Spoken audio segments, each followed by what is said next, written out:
а куб минус а квадрат плюс 6 минус 4а куб плюс 8а квадрат минус 11 өрнектерін ықшамдау, яғни оңай қылдыру керек дейді. Сонымен біз екі көп мүшелік өрнектерді бір-бірінен азайтуымыз керек. Үлкен өрнектерді азайтқанда бұл көп мүшелерді қосқанға ұқсайды тура. Тек қана жақшаның алдындағы минус көрсек, жақша ішіндегі таңбаларды қарама-қарсыға айналдырып, көшіріп жазып барып қосамыз, немесе минус 1-ге көбейтеміз. Басқаша айтқанда, бірінші өрнекке екінші өрнектің теріс түрін қосамыз. Ал енді бірінші өрнекті өзгертпей жақшадан шығарамыз. А куб минус а квадрат плюс 6 деп. Мұна келесін қосу дейікте минус 1-ге көбейтілген түрі деп жаз қояйық.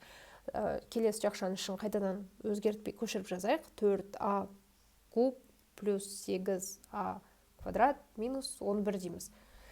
Енді осыған қосамыз келесі жақшаны. Қостық. Жақшаны енді ашу керек қой бізге. Мұна минус 1-ді мынаның ішінің барлығына көбейту керек. Қазір басқа түс алайын.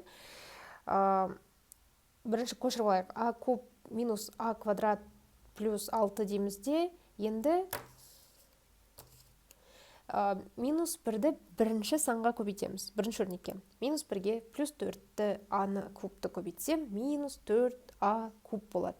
Енді минус 1-ді екінші санға көбейту керек.